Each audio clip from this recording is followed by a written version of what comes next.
Good morning to all Chelsea fans around the world. It has been a while since I posted a video about Chelsea.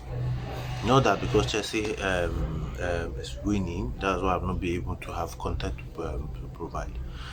But work has been very busy.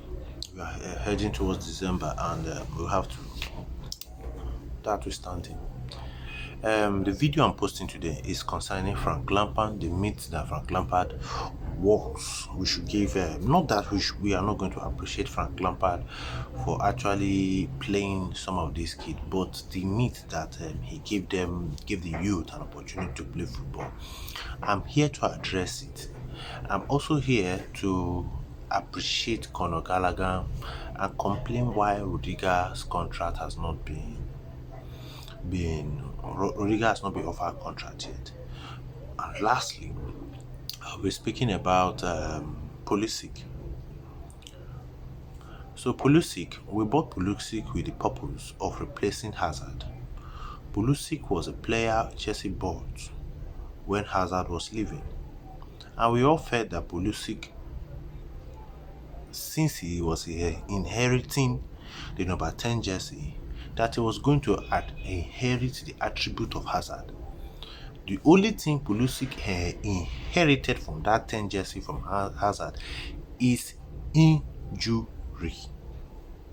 It is constant injury.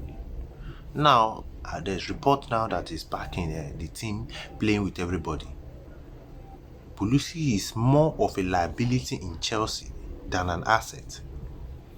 There is a guarantee before 25th of December that Pulisic will get injured. Is it that Chelsea cannot treat him well, or Pulisic is just a plastic bone and a burden? I think these are some of the issues we have to address.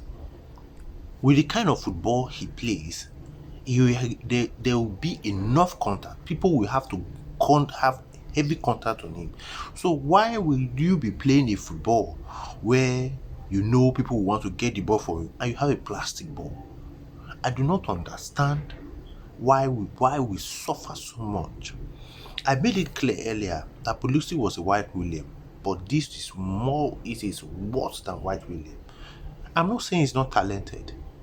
I'm not saying he's not going to grow, but I'm just saying he won't, because it is a guarantee. It's just like money. It's just like you are sure that there is money at night. That is how sure I am that Pulisic will be injured before December 25th.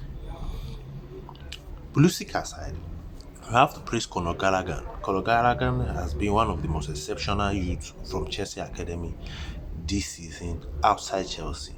I said it that last season, Conor and Trevor Chalobah was the best player from Chelsea Academy playing outside Chelsea. They were exceptional in their various clubs. They were rated among the best players in their various clubs.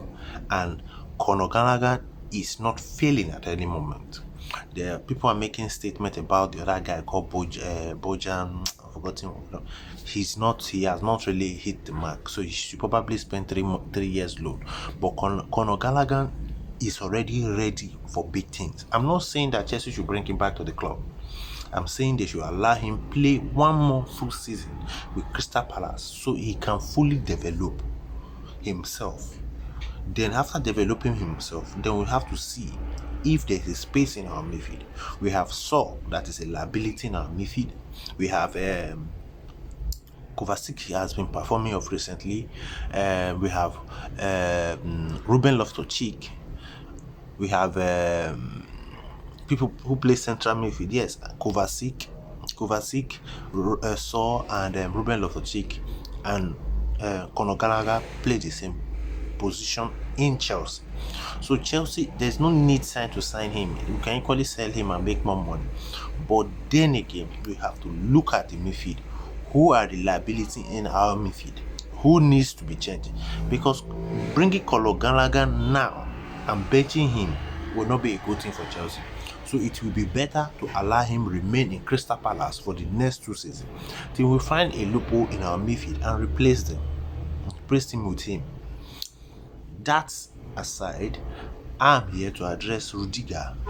I think there's so much has been said on social media concerning Rudiger, and it is really, really irritating that we want to spend 70 million to buy a new defender, but find it difficult to offer Rudiger a better contract to remain as our central back. I don't think, like I said, there's corruption in Chelsea. And the only way these people make money is by causing conflict, internal conflict inside the club. Now they have refused to give him contract, making him feel displeased. If he's displeased, then he starts giving us bad results. Then we sell it for cheap and buy an expensive defender from Sevilla. They want to make money. It is life, but this should not cost us our trophy in doing so. Will it be more better to offer Rudiger a reasonable salary than signing a new defender which we are not sure? I do not know how they operate, but this is madness. That again, the final one I'm going to address is Frank Lampard. We have to praise Frank Lampard. He was an exceptional player. He was the greatest player. One of my child is going to be named Frank or Lampard. It is certain. I'm not here to discredit what he did in Chelsea, but I'm here to make my point clear. If Chelsea was under a transfer ban, that means we were not able to sign players who were the player Chelsea was supposed to use, if not from the academy. That means if we sign Mourinho would have gone to the academy and bring some of these guys. If we have Asolotti would have gone to the academy and bring some of these guys because we are under transfer ban. That means we would have brought players from the academy to play for the senior team.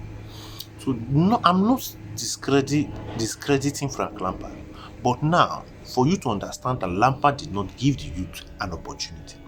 The youth team came after the transfer ban, where Frank Lampard was employed as the head team coach. He brought in Mount, James Reece, Tammy Abraham, Tomori with him that first season. Yes, in that season, Chelsea came fourth. After the transfer ban was removed, what did he do? He benched Tammy Abraham, he benched Tomori, and he went to buy Timo Werner, that is a flop. Bought Havertz, that has not scored goal, and bought who again? He bought a host of many other players that have not performed. So Frank Lampard at any time did not develop the youth. He only worked with the tools that was available to him. When transfer ban was opened, he went to buy things that cost him his job. He went to the market and buy things that cost him his job. So there is no point. At no point did Frank Lampard bring out any player. No, these guys were already performing at their best. James Reece was the best player at Wigan. Mount was the best player at Vitis and was among the best player in Derby. Tammy Abraham was the best player in Aston Villa, and Tomori was the best player in Derby County. So how did you develop any of them? You did not. You were only opportune that we were under transfer ban and you needed player and you gathered the players and used them. Not that you brought them. You did not, Frank Lampard. Yes, it is an open statement to you and everybody who keep pushing, disturbing my word that Frank Lampard is Frank Lampard. Frank Lampard did not do shit. When he had the opportunity to develop them properly, he went to go and buy useless player that cost him his job. So fuck you, fuck Frank Lampard, and fuck everybody who thinks Frank Lampard brought Mount to us. Mount is an exceptional player. He has shown it before Frank Lampard employed him, before he was working under Frank Lampard. Everyone. If Frank Lampard was a good coach, he would have also, during his second spell, brought somebody from the youth team to the senior team. He did not. So do have a lovely day.